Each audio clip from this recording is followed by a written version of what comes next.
Jason Collette is here to do his annual bold predictions reflection here. He's going to share why he hates your team and your player more than anyone else. No, that's only for Michael Harris people, but no, not true. We're going to cover that and a whole lot more here on the RotoWire Fantasy Baseball Podcast. Coming right up.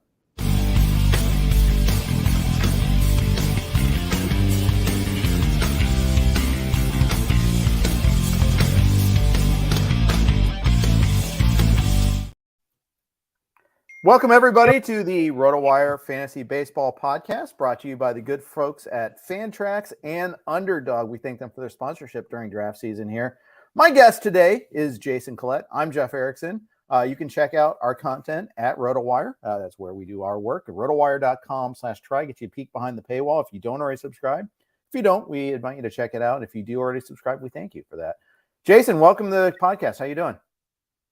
I'm doing pretty well. I am anxiously looking forward to our time in Florida next month, because today is one of those days in Charlotte where it's about half the temperature it is down there that we'll see in March.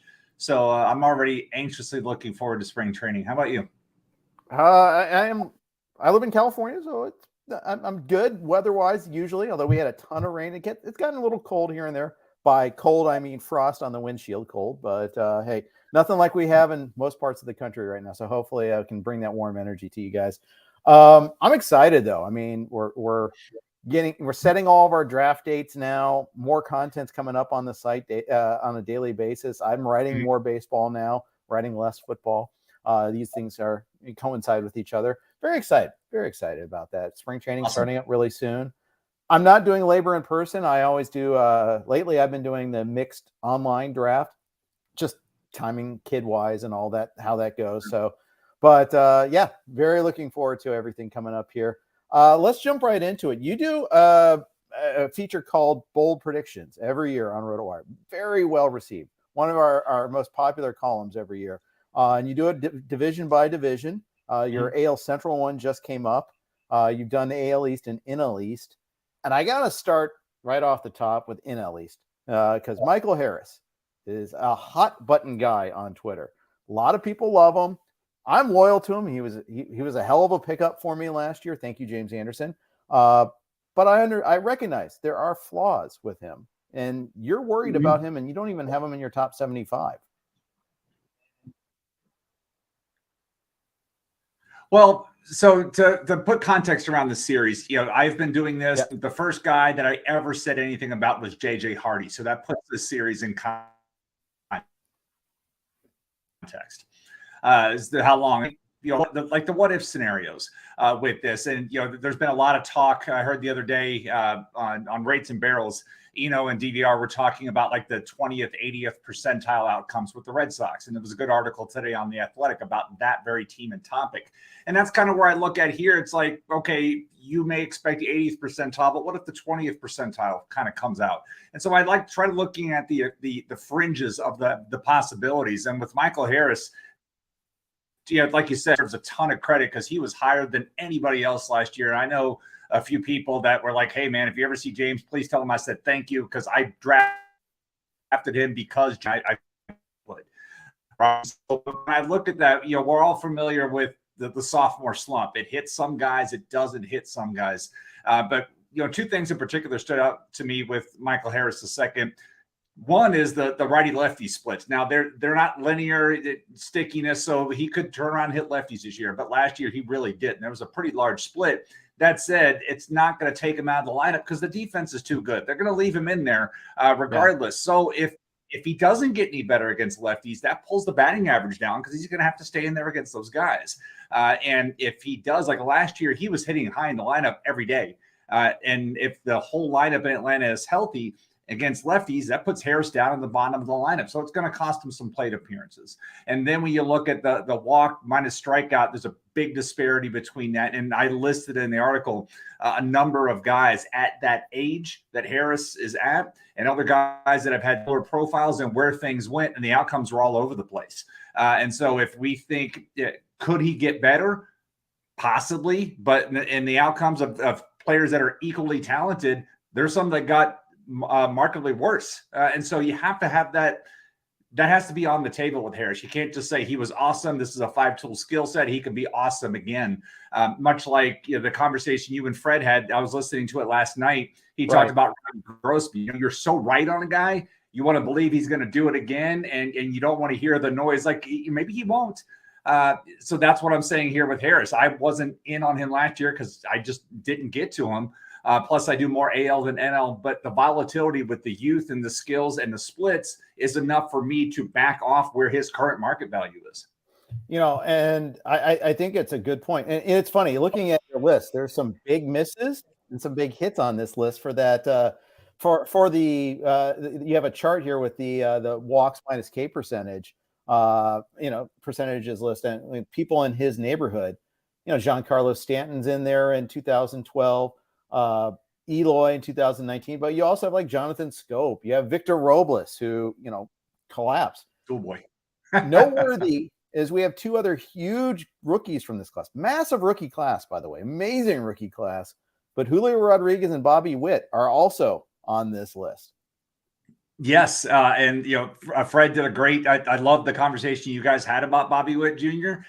Talking about the risk, and that's going to come up when we talk about Julio. When I write up Julio Rodriguez, I haven't done the AL West ones yet, but he is the guy that I'm looking at for the same type of reason. But I love the conversation you guys had on the last podcast about why Bobby Witt Jr. was somebody that Fred wasn't willing to take in the first round. I thought he did an excellent job of laying out his case.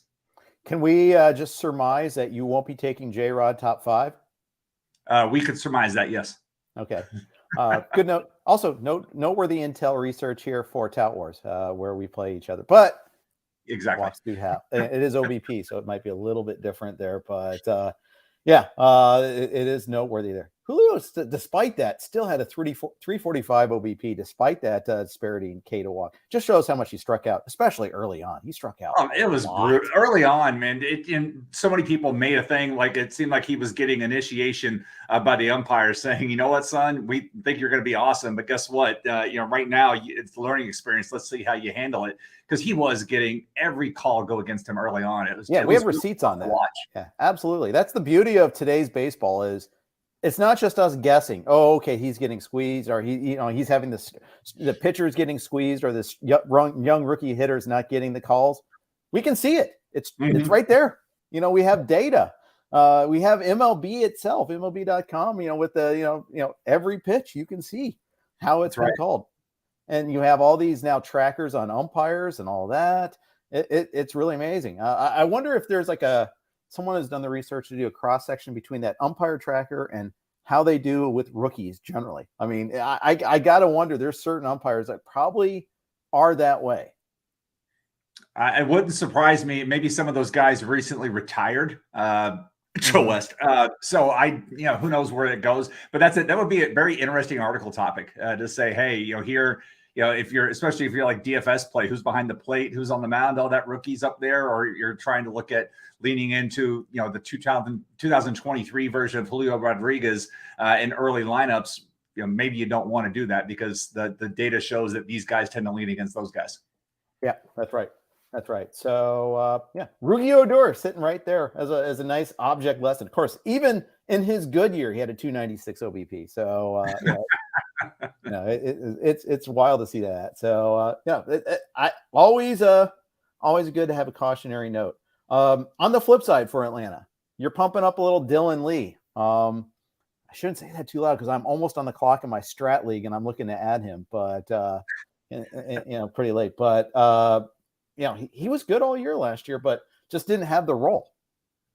Yeah, and so I look at it, he had 5 wins last year, and like last year, Tim Mesa was one of the guys that I wrote up in this capacity saying, he may not have the role, but there's going to be opportunities for him to have value in that middle relief, and that's exactly what happened with Mesa. The ratios, good amount of strikeouts, and he had some wins, and and a handful of saves too.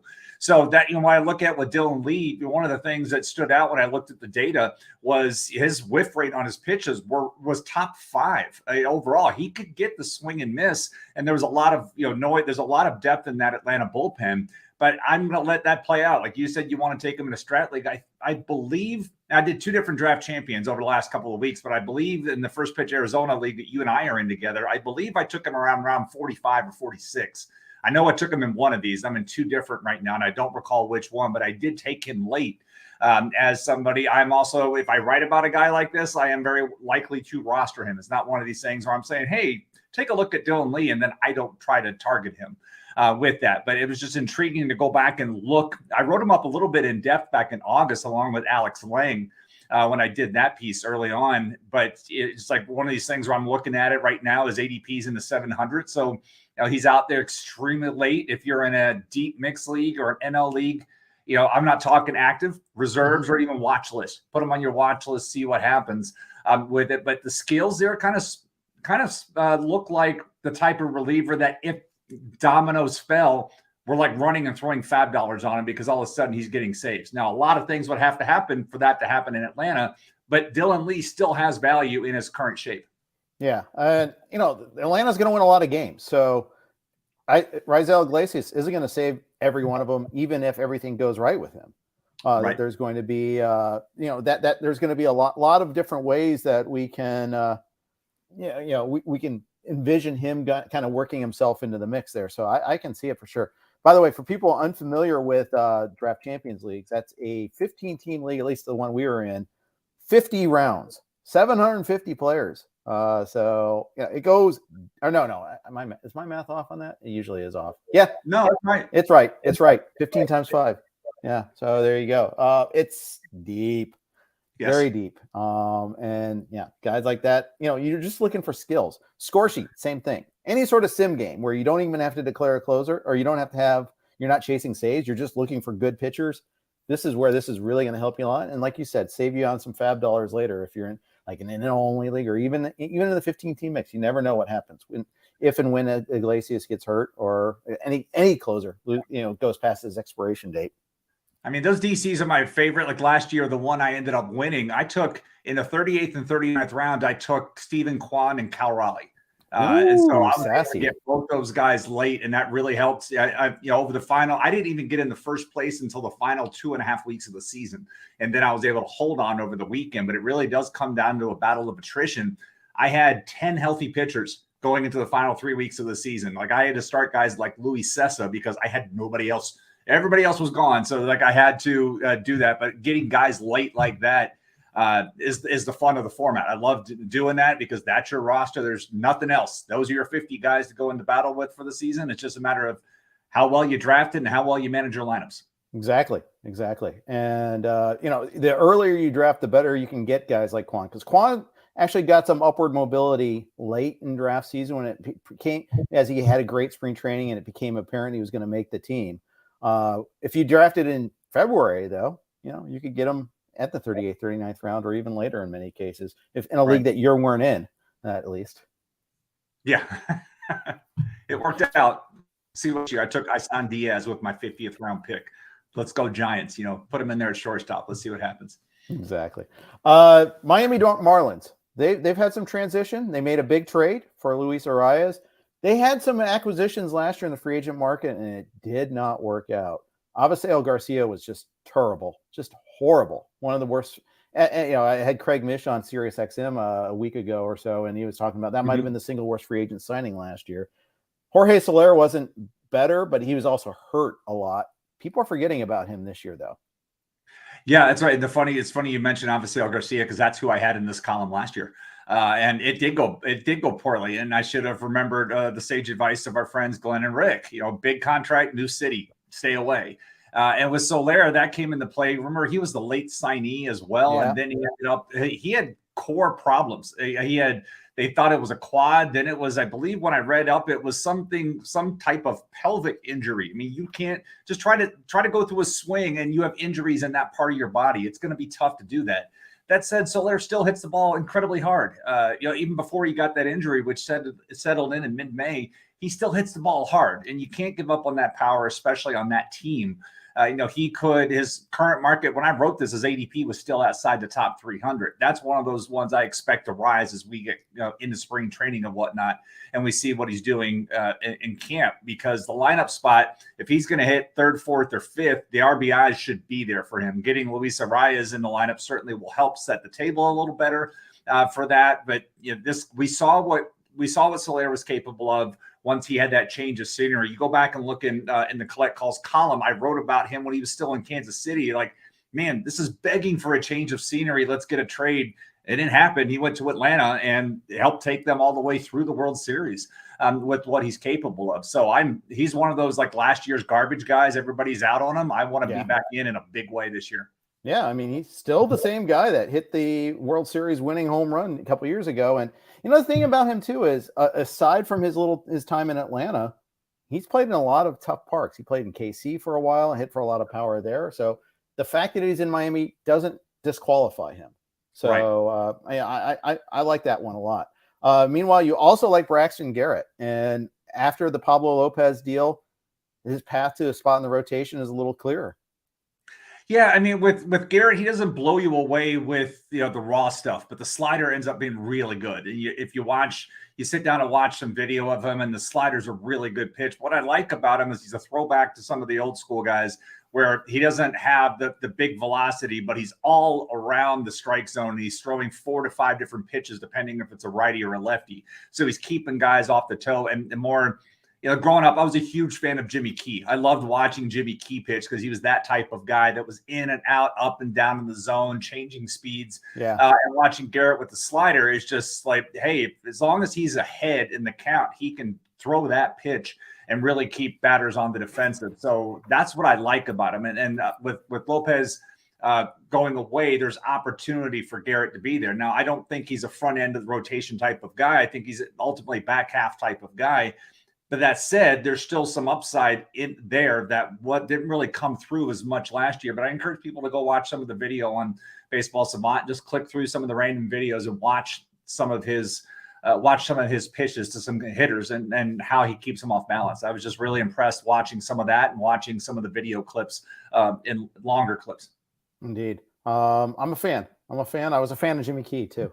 I always love the crafty lefty since I'm a crafty lefty, albeit with far diminished skills. Getting in the 60s was my peak probably there. Not era, but miles per hour. I'm not going to go through every player in your NL East article, but I have one more guy I want to bring up. It's a sequel. It's Bryson Stott. You're big on him again. You were on him last year, and now you're bumping up your expectations for him. Yeah. One of the things I do like about him is that he's able to use both sides of the plate. I was impressed with how he bounced back. I mean, he got off to a miserable start, absolutely miserable. And then he was able to make a nice recovery in the second half. And that's what you want to see. You want to see when a young guy gets challenged like that, really for the first time in his professional career, how he handles failure. And he adjusted to that. And I feel like I'm talking Ian Kahn language here about like what happens off the field, because Ian's a huge fan of that type of thing.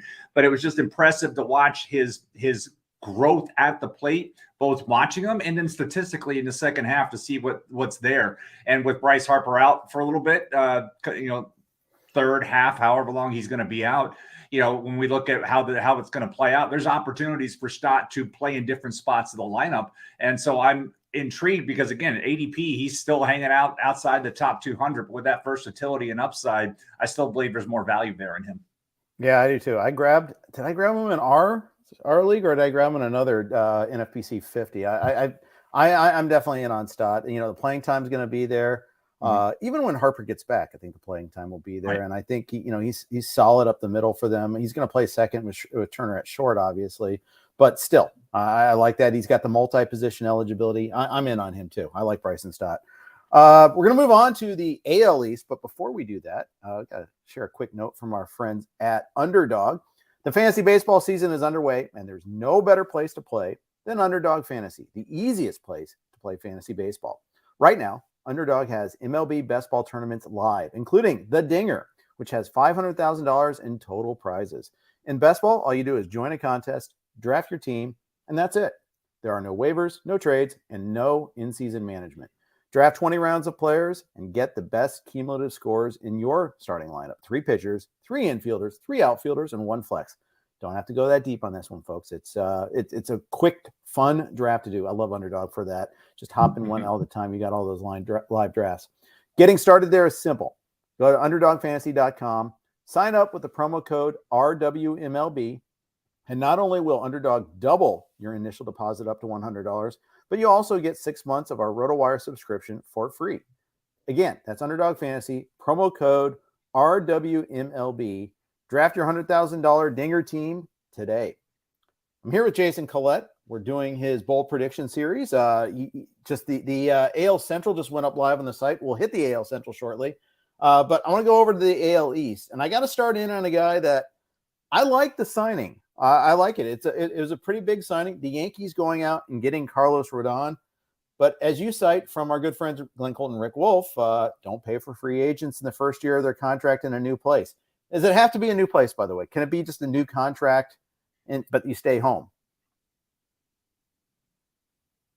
The new place is the multiplier. From what having a conversation with them previously, they said it's a little bit less if it's just a big contract and they're staying home. It's not as bad, but the new contract, new paycheck, and new location is the big multiplier there. And Sure. So one of the things I did was just like include, hey, here are the free agents that have signed at least 3-year deals, and looking on the return on investment. And when we look at the chart, the pitchers that we've had recently: Max Scherzer, Kevin Gausman, Marcus Stroman, John Gray, Eduardo Rodriguez, Yusei Kikuchi, Steven Matz, and the average return on investment with those guys is about $2. Max Scherzer is like way at the top of the pack, but even he wasn't a $20 pitcher in his first year coming out of that contract. So it's like if you're looking at Carlos Rodon, I think it would be fair to say he's closer to the Max Scherzer than Kevin Gausman in that range, but that's what we're looking at. When I look over, Gausman he earned, I think, $11 in his first year with Toronto, and then Scherzer was $19. So let's say Rodon's a $17 pitcher. And I'm saying this as somebody who ended up taking him in the 4th round in the FPAS league because I kind of had to at that point. Starting pitching was really running. And that's something else I want to bring up. Just because I say something that I'm not crazy about doesn't mean I'm completely out on a guy. Sure. If the circumstances dictated, I kind of had to. And when I looked at that, I thought Rodon was clearly the best guy left at that point, and that's why I took him. But I wasn't crazy about taking the pick because I'd already written this and published this saying I'm not really excited about him. But given what was left in the pool, I'm not going to be that stubborn and be like, nope, sorry, I said no. You got closer to the max pick, though. You didn't pay the average price or even let alone the min price. I mean, you got him a little bit later, so I mean that changes things a little bit. Gausman's interesting because for half the season he was way up there. He had that amazing streak earlier in the year, just kind of wore down. Yep. Coincidentally, that's when the Jays started facing their AL East brethren a lot more too, and I think that had a lot to do with it. I wonder, all these AL East pitchers, we talked about this in our article that we did on the rule changes for 2023. A big one is the balanced schedule. Instead of 19 games against each AL East team, they'll have 13 games against each AL East team. Yeah. When you guys were talking about that most recent podcast, that was an article idea I wanted to have because you mentioned hey, I wonder what the impact's going to be there. And to me, I've always, gut feeling when you pitch, sometimes you're pitching 3-4 times against the same opponent in the same year. Right. Yeah. What's the familiarity? I can never say that word easily, but what's the familiarity that comes out about in that? Like that 3rd and 4th start, do you get smacked around, or the fact that you dominate them the first 2 times? It's like they know what's coming. So I think that's an article idea I'd like to go back and look at and say, okay, is there a possible upside to these guys not having to face the same team 4 and sometimes even 5? You go back and look at a year-by-year split, and sometimes a guy's facing, I would say like a Tyler Wells is facing Boston twice, but there could be somebody like Kyle Bradish who's faced him 4 or 5 times in the same season. It all depends on how it goes down. So I'm curious to see how that plays out. It's just one of those other new factors we have to worry about this year. Yeah, and we didn't really touch on that aspect in the article. I did refer to 2 of your other columns about the stolen bases in particular. I leaned on pretty heavily there. So And you wrote that in September. I mean, you were on that. It's one of the issues you've been on top of. I love seeing that there. It's great. I could refer to you and Todd for, a lot of the stuff that I was discussing, because you guys have put a lot of thought into it there too. And the thing is, it's a lot of the times it's the angle that you're viewing. It's the, seeing that pitch, it's like, it's hitting is such a visual thing. You can go in simulators, you can see certain types of pitches, but seeing it out of that particular pitcher's hand, 5 at-bats, 10 at-bats, 15 at-bats in the same year. I mean, I got to imagine it can help, and that it can help the hitter and hurt the pitcher. Right. That's it. It's one of those, it's going to be fun to watch during the year, because conversely, then you're going to see some guys coming over and then maybe the first exposure. I mean, often we see if a rookie gets called up, sometimes these guys will come up and surprise because nobody really has advanced scouting, like maybe a young guy in the team, like, oh, I saw him in AAA. This is what he likes to do. But for the most part, you don't have too much unless an organization has gone out and invested in some of that video, but you may not have seen that guy except for maybe one appearance during spring training. Right. So it's one of those nuances of the game that I really enjoy, because sometimes you can see the veteran hitters will go up there against that rookie and like, okay, now I'm good. I just need one at bat against him. And maybe they go through the lineup the first time pretty easily. And the second time they get beaten around, because now that they've seen what he's got once, like, okay, I'm good. And so, yeah, that's what makes the sport fun. Indeed. So Carlos Rodon, you're out, at least at price, but not necessarily completely out. I think that's fair. I like that he's left-handed, at least, that Rodon will benefit. He won't have to deal with the short porch issues in right field as much as, a right-handed pitcher might. Let's stick in the division. I don't know if you mentioned him in the article, but I want to bring him. You just alluded to him a little bit earlier, and that's Kyle Bradish. Yes, you did, actually. He's a top 100 pitcher for you. I like him a lot. And darn it, I don't want you bringing him up, because that was going to be one of my cheapies in Tout Wars. And now but I also saw, you weren't the only one that brought him up. I also saw Vlad Sether bring him up, which, one tweet just changes ADP there. So between the two of you, I'm not especially when it comes from him.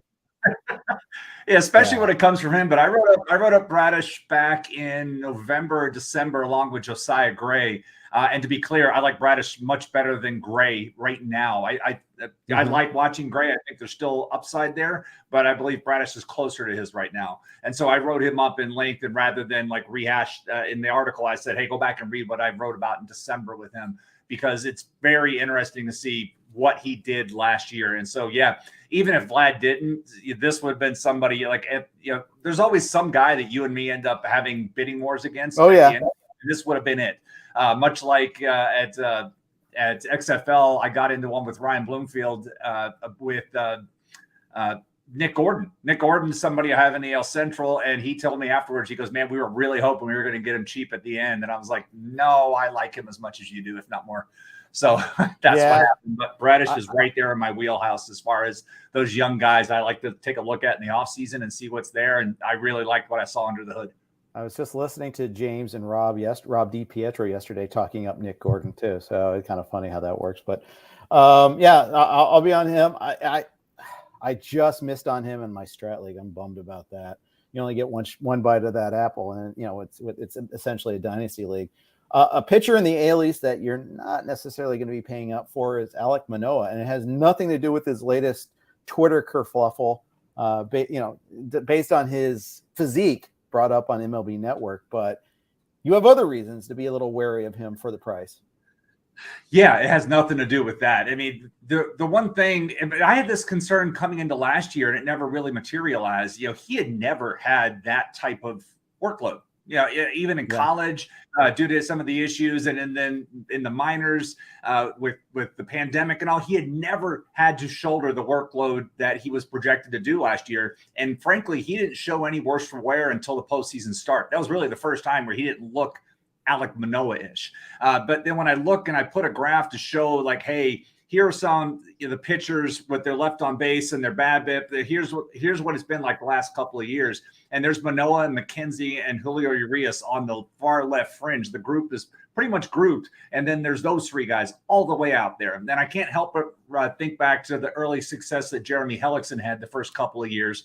We used to jokingly call him the strand man, because he would strand 80+% of his base runners the first 2 years and get a soft contact. Like, man, how is he doing this? And then the 1 year we are like, all right, fine, we're believing he can do this, and he blew up in a big way. He had like a 5.17 ERA, and things went south for him. And so with Manoah, with the success that he's had in those two areas in particular, I have to like at least put the caution out there. Maybe you want to tap the brakes a little bit because he's finally coming off the big workload. We never had to see him come off a big one. Now he's coming off a huge workload, and he's had a lot of statistical fortune in the last couple of years. It's not to discredit anything about the way he's a great guy to watch pitch. The slider is just filthy, but he's had a ton of success, and we really haven't seen any failure yet. And that's why I'm just like, when you look at how everything comes, and perhaps this is the year that he takes that turn back to the middle after 2 years of a lot of outlier success. Key stats for Manoah. The left on base percentage went from 76.6% to 82.6%. BABIP was 245. K percentage dropped from 27.7% to 22.9%, albeit that it was accompanied by a drop in his walk percentage from 8.7% to 6.5%. You do like seeing that. Maintained the ground ball rate, dropped his home run percentage too. The home run per 9 went from 0.97 to 0.73. Ground ball, fly ball remained the same. So he wasn't giving up that many homers, but the drop in strikeouts does concern me a little bit. I don't know how the ballpark changes in Rogers Center are going to play specifically for him. The higher walls, but moved in some places, plus some just quirky asymmetrical stuff is going to happen there. Flip side is they're going to have better outfield defense with Kiermaier for this 37 games that he's healthy and Dalton Varsho. Yeah, I mean, that again, I keep referring back to the conversation you and Fred had, but he'd make there's no plan B type of thing. It's like if they were going to make all these changes in the outfield, why did they sacrifice as much offense like with Teoscar? I mean, getting Dalton Varsho is certainly nice, but Kevin Kiermaier is not a great hitter. He just isn't. He's an awesome defensive guy, but you can't count on him to stay out there on the field with that. But a point you just brought up that's worth mentioning is it's like, did Alek Manoah lower his home run rate? Because let's not forget, in 2021, they were a nomadic team. They were playing in minor league stadiums with very friendly dimensions. And then they came out of that. Then they went to Rogers Center, which was normal, and he got Camden Yards with the new dimensions there. So did Manoah lower his home run rate, or did he just benefit from the change of circumstances? And now there's more too, because we don't know which ball they were using. Were they using the Yankee ball or are they using the mush ball? You really don't know. Yeah. I mean, I hate this. I hate that we're worrying. It's the year 2023 of our Lord, and we don't know what baseball we're going to be using in a given year. So hate that.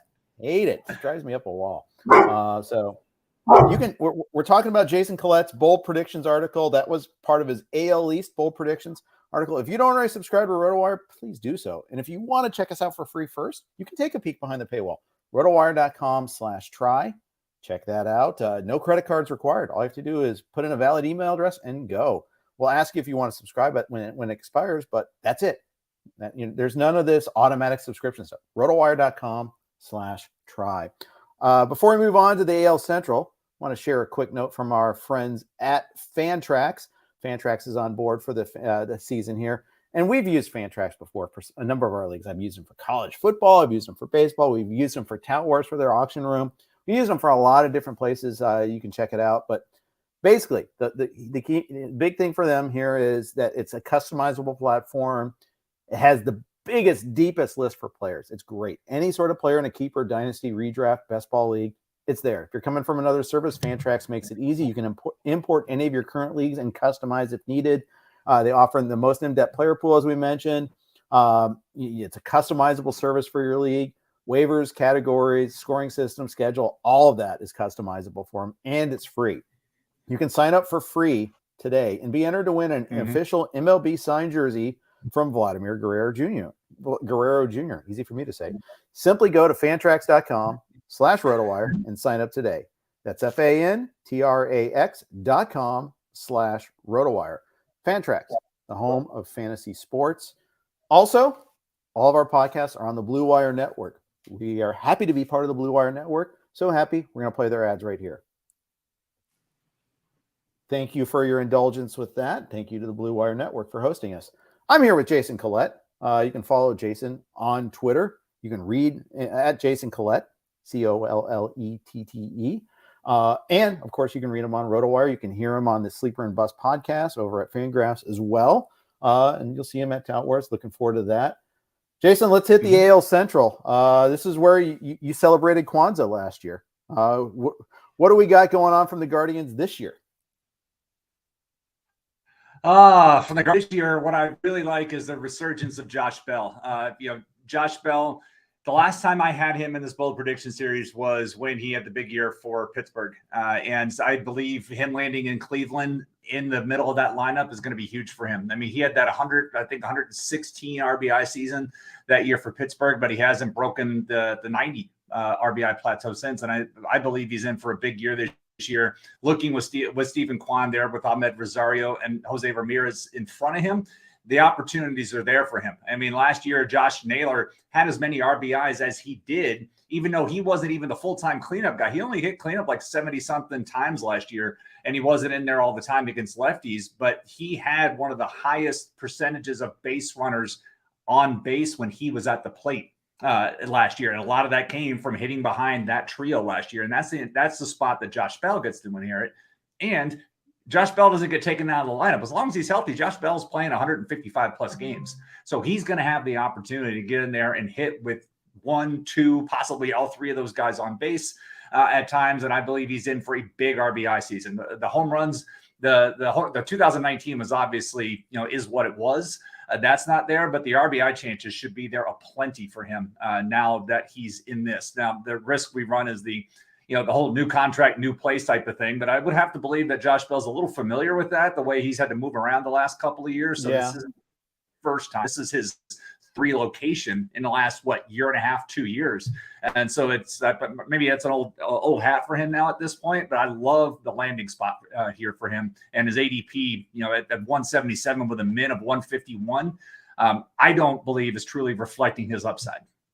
It's interesting to me that his range is pretty tight. I think there are people on him, like you said, 151 to 194. That's not a big range for players in that sort of area. I mean, it's pretty tight. I think, he's like, if you wait on first baseman, he's a good guy to go ahead and get. I wouldn't be surprised if he gets a little March helium though. He strikes me as the type of guy that savvy people are going to be on. So we'll watch and track that ADP, because the NFBC provides great data as far as that goes. Best sorting ADP options you can possibly find out there. You didn't mention him in the article, but I got to get your take on Oscar Gonzalez. I don't know what to feel with him. I mean, the skills are there, but again, the youth volatility, he's somebody that I enjoyed on one of my squads last year. But it's, he was one of the guys that had cleanup last year. They liked it so much. He had cleanup 24 times last year. They kept trying to find somebody to put behind Jose Ramirez with there. So it's views on how the club views him rather with that. But I'm concerned about the youth volatility. I kind of want to balance that out. And I want to say one more thing about the ADP. When I do this, I look at the last 30 days of this. I try to narrow it down this time of year, because if you do 2 weeks, it gets way too narrow. So I do last 30 days of every one of these articles. So this one in particular was for the entire month of January, because it published today, but I was putting the final touches on it today's Tuesday night. So that's where the ADP data is. So on all of these, it's been the last 30 days at the time that article was written. Nice. I love the fresh powder here too. Getting that, and in about a month after the Super Bowl, those draft that your data pool will just double up really quickly. So you don't have to go as far back. Correct. I go 2 week windows after Super Bowl. Yeah, exactly. Which is always nice. Sticking with the Guardians, you like Cody Morris a lot, making it his opportunity for making an impact this year. Yeah, it's the Cody Morris thing. I mean, Cleveland deserves all the respect in the world for what they get out of their pitchers. I mean, they just continue to churn, like Milwaukee and their starting pitchers, and what Tampa Bay gets out of their relievers. It's like, but Cleveland keeps doing this. The Cleveland pitching factory just continues to produce guys and makes the most out of things. And with Cody Morris, he's already got a lot of good skills. And I love the changeup. I love a righty that's got a type of changeup that Morris has, and the opportunities are there. I mean, when you look at the back ends of that rotation, Cal Quantrill and Zach Plesac aren't roadblocks. They are just like placeholders for now. And there's a chance that Morris really, I think, comes into Morris. is with, how much workload can he handle. But for the time being, they can put him in that middle relief role and let him log some innings there to build some stuff up. But this is a prime example of somebody that I'm looking at what he can do, what he's already doing now, and I'll worry about how he gets to do it later, because the skills are there for him to materialize rather nicely if the opportunities in front of him open up. Indeed. Let's move on to Detroit, where I wasn't on this player, but you were, I believe, and I know our friend and colleague Paul Sporer was. Every time we think we're out on Akil Baddoo, they keep pulling us back in. Why are you bullish on Akil Baddoo this year? They got nothing else. In all seriousness, it was what he did, and the way I phrased this in the article, what he did as a Rule 5 guy in 2021 was as amazing as last year was frustrating for him. We were like, wow, if this guy can have this kind of success coming up from A-ball and doing this, let's see what he can do. And then last year he did nothing. I mean, you talked about Robbie Grossman, how bad he was, but it was worse than that with that. But the one thing, there's a couple of things he can still do. He still hits the ball hard and he still runs really fast. And like one of the things in digging around on Baseball Savant, we often look at sprint speed and look at that as a potential source of stolen bases. But the work that Jeff Zimmerman did, and I talked about this at First Pitch Arizona and wrote about it in that steals article, it's actually the home to first base time is the better indicator of hit and steal source. And Baddoo is second in the league. Only Ohtani is quicker down the line. So that's how fast Baddoo is. And so so when he does get on base, he actually does run.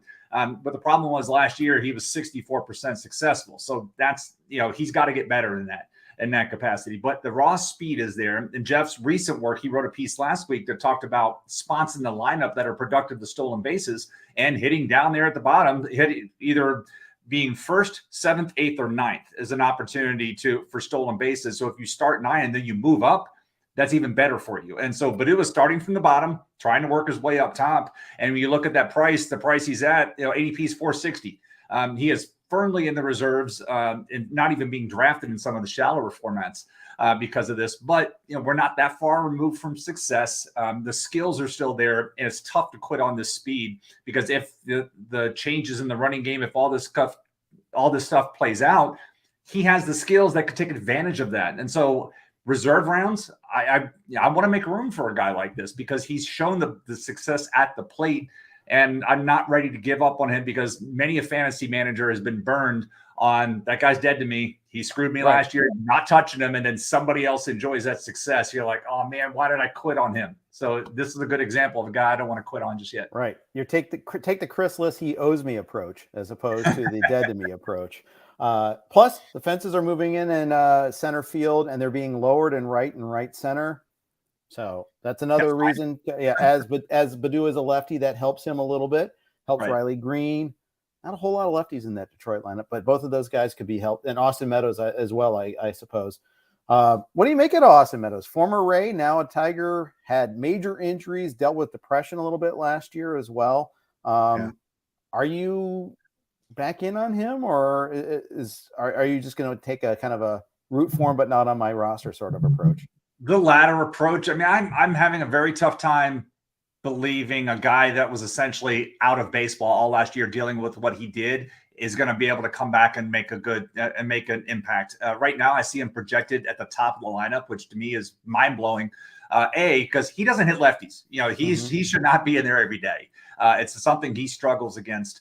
And that's where I think I even wrote, I do mention that with Baddoo, because right now the projected lineup is at the top. It's Meadows and it's Javier Baez.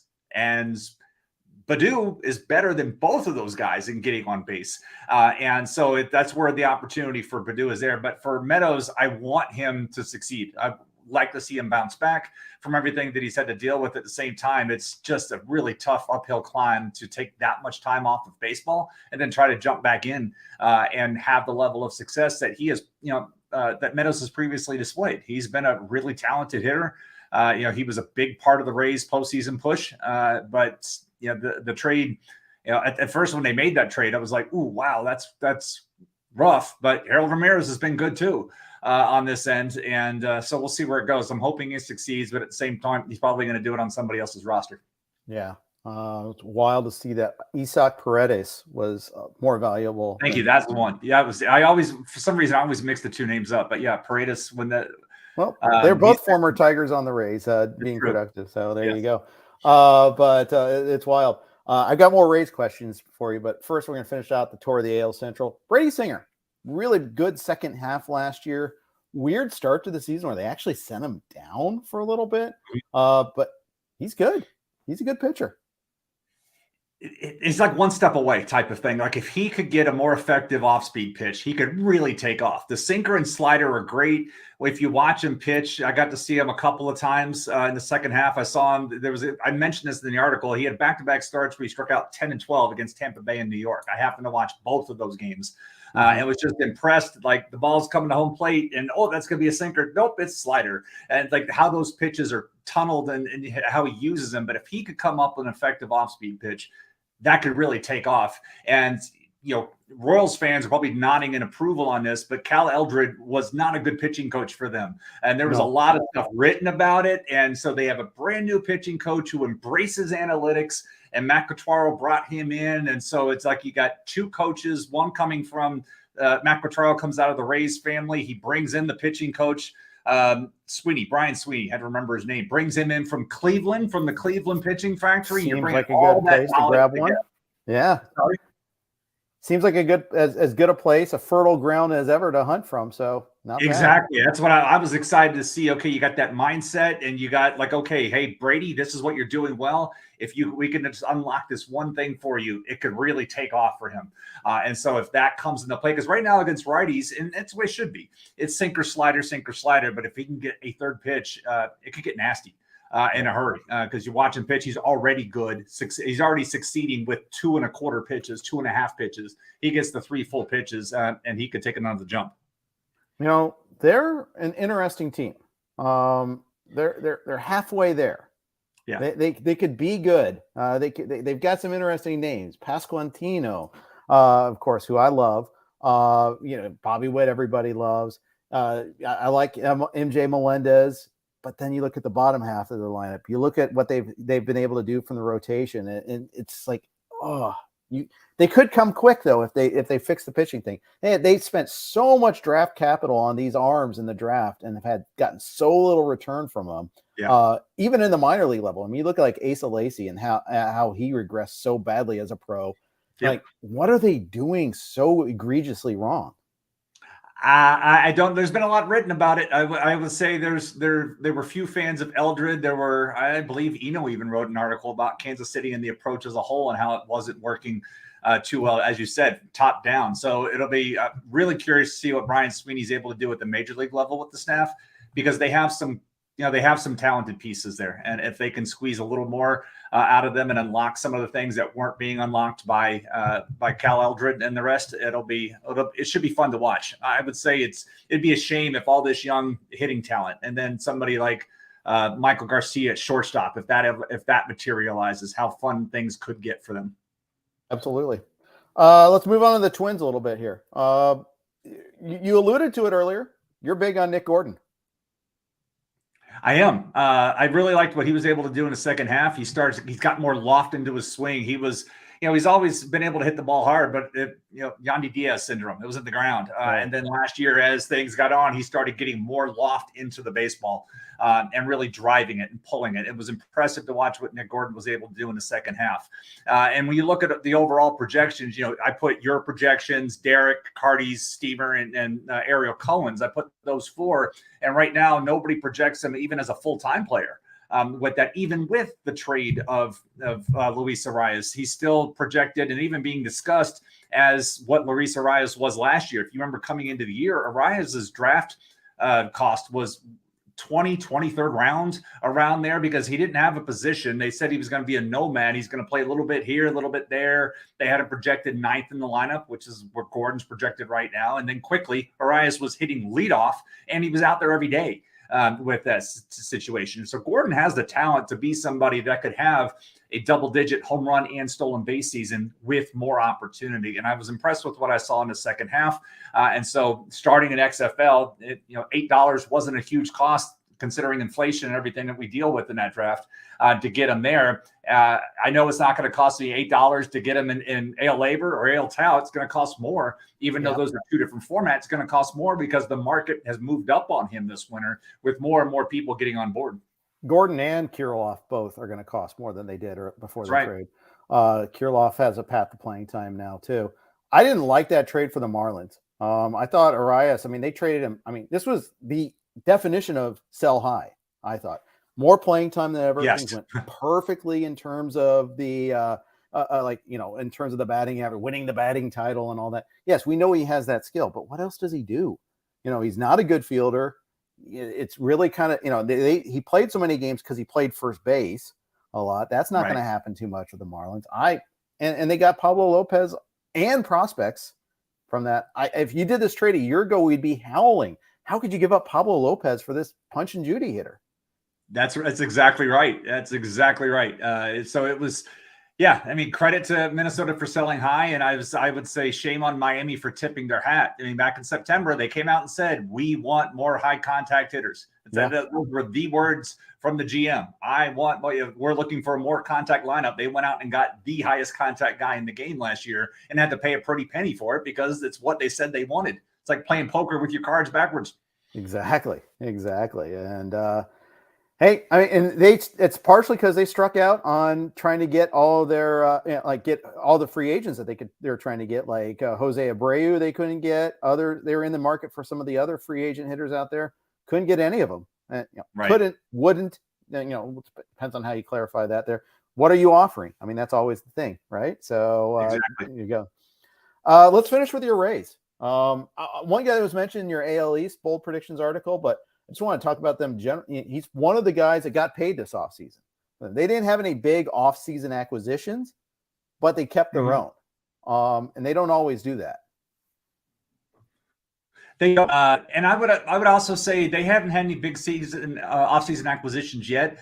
But I would also raise the fact that they added CJ Cron the year they added him. They actually added him in the middle of February, right before camp.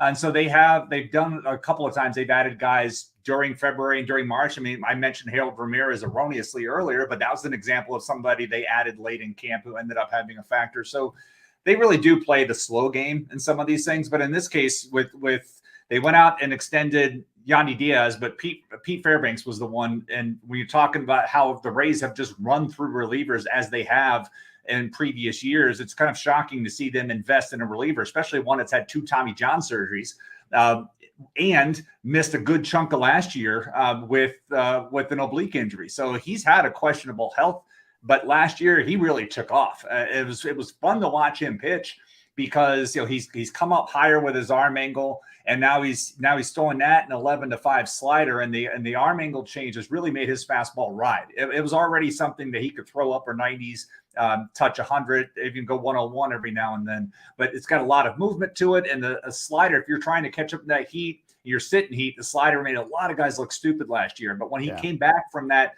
injury in the second half, he was shoving. He come out there, it was just boom, boom, boom. The funny thing was the very first pitch he threw of the season was a home run. He allowed it to Austin Hayes, and that was the only home run he allowed last year. Really? It was the very first pitch he threw with that. So it was fun to watch him mature because when he first got him, he was traded straight up for Nick Solak. And the funny thing was when he pitched for Texas, the Rays beat him up. He came in and they hit a couple of homers off him. And then his first year, he couldn't throw strikes, but he's gotten better and better and better with that.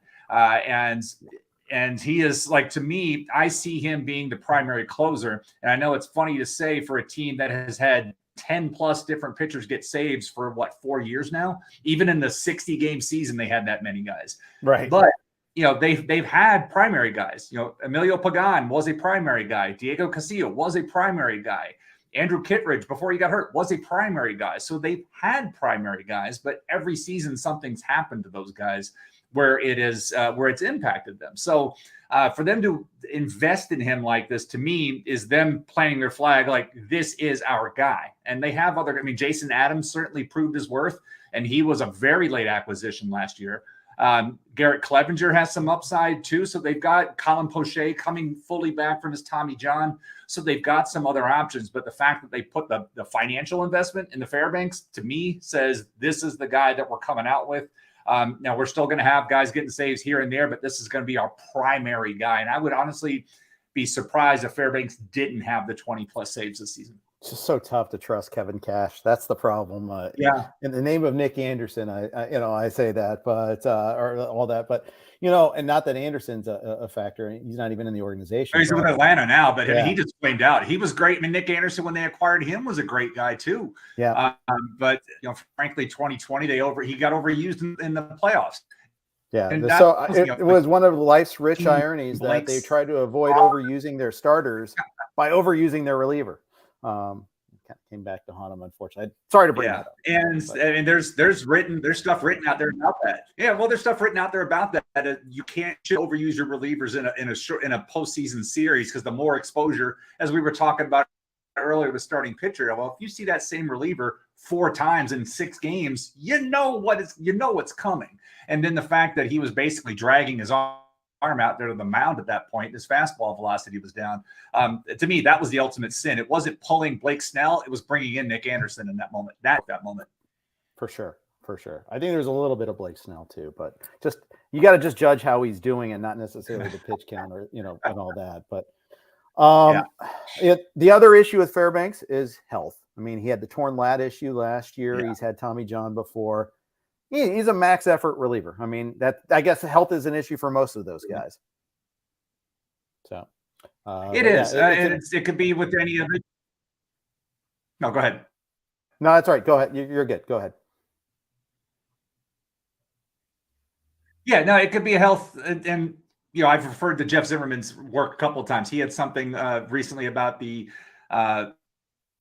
pitcher, the teams, and then the injury. And Tampa Bay is rated rather highly with such issues. They've acquired some of the guys they have. You get Drew Rasmussen, a guy that had Tommy John surgery coming out of college. So they've some guys with questionable health histories and have made the most out of them. I mean, when they got Rasmussen, I never envisioned him becoming the pitcher that he did last year. It was fun. It's been fun to watch the process. But when that trade, I guess trust the process and see where it goes. Fire Eisen didn't work out as well. He broke down, but Rasmussen's been at times for Fairbanks and then was struggling to hit, and was seeing Solak have that good year for Texas. I didn't like the trade then. I love it now because Solak's in his 3rd organization. Now he's going to try to play for your Reds this year, yes. and Fairbanks could be the primary closer. That epic Nick Solak versus Chad Pinder non-roster invitee job battle there. So one, maybe both will even make the team, but probably only one or the other. And then there's Jeffrey Springs. I mean, they got him as a claim, basically. I mean, they traded something, I think, after he was designated for assignment by the Red Sox. That's got to really sting if you're the Red Sox. See him go in division, undervalued asset. Now he signs this big long-term deal. Yeah, that's the fun way, and that's how it works out. I remember when that trade happened, because the catching prospect Hernandez, everybody's like, "Oh man, why is that part of the deal?" But it ended up working out. That's somebody that, like we were talking earlier with Cody, how can we build up arm strength to get him in the rotation? Well, it's one of the things they did with the Rays did with Rasmussen, but then with Springs as well, because Springs was a reliever, and they slowly built his way into the rotation.